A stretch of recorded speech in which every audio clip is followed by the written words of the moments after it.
नमस्कार। इस समय मौजूद हूँ मैं जनपद गोंडा की जो बसपा प्रत्याशी हैं मिश्रा जी, सौरभ मिश्रा जी। तो उनसे जानने की कोशिश करेंगे कि किस मुद्दे पर क्या है चुनाव लड़ रहे हैं। भैया आपका शुभ नाम? मेरा नाम सौरभ कुमार मिश्रा जी। आप बसपा से प्रत्याशी हैं तो क्या है पूरी जानकारी? मैं बसपा से प्रत्याशी हूँ और मैं महंगाई, बेरोजगारी, शिक्षा, गोंडा के विकास के मुद्दों पे ही चुनाव लड़ना चाहता हूँ।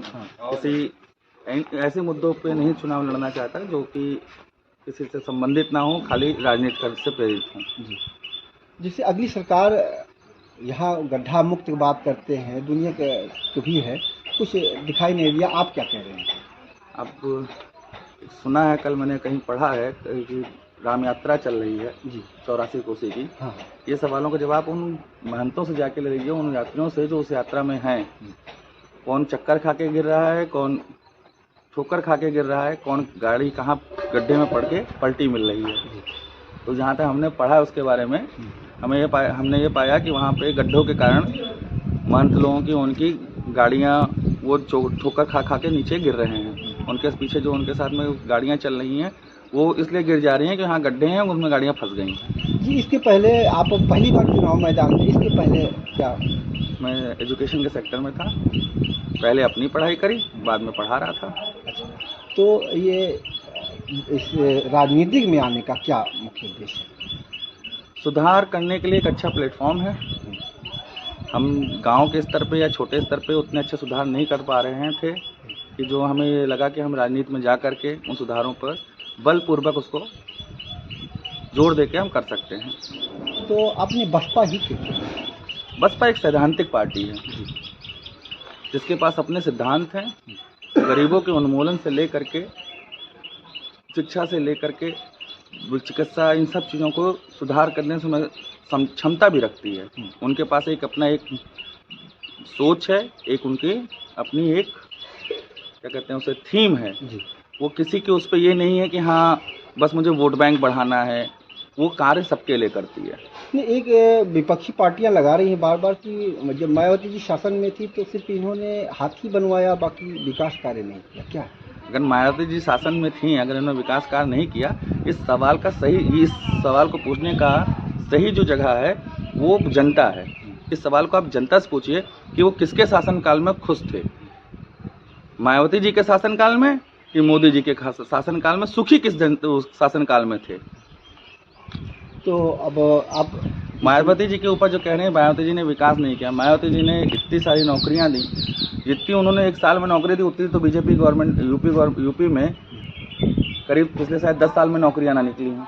अभी नीट का पेपर हुआ था, नीट में ये पेपर लीक हो गया, वो तो इस गवर्नमेंट का एक सिंपल सा फंडा है कि एग्ज़ाम करा दो, फॉर्म भरवा दो, पैसा इकट्ठा कर लो, उसको अपने हिसाब से इस्तेमाल करो और अभ्यर्थियों को, आवेदकों को पढ़े रहने दीजिए। अच्छा, फिर भैया एक लास्ट सवाल है कि आप जीतने के बाद तो क्या जनता के बीच में कैसा क्या करेंगे? मैं जीतने के बाद भी जनता के ही बीच में हूँ। हाँ। जनता की समस्या सुनने के लिए मैं कहीं भागा नहीं हूँ। मुझे कहीं दूर जाकर के ना दिल्ली में बैठना है ज़्यादा समय कि हाँ मुझे खाली दरवाजे पहुँचो तो कहाँ है भैया, भैया दिल्ली में है। ये जवाब हमारे वहाँ आपको मिलेगा, लेकिन उतने ही समय पर मिलेगा जितने समय आपका लोकसभा चल रहा होगा। अच्छा भैया, इसके पीछे आपका बैकग्राउंड क्या? मेरा बैकग्राउंड मैं एजुकेशन में था।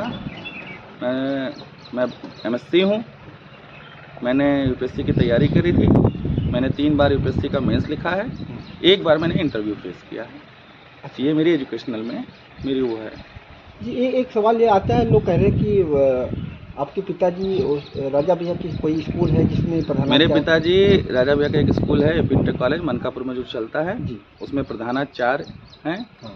लेकिन कुछ कारणवश राजा भैया से उनके अपने मतभेद हैं, जिसके कारण वो सस्पेंड हुए। सस्पेंड होने के बाद आयोग से बहाल भी हो गए, लेकिन राजा भैया उनको ज्वाइन कराने के पक्ष में नहीं हैं और वो मुद्दा एक तरह से न्यायालय में पड़ा हुआ है।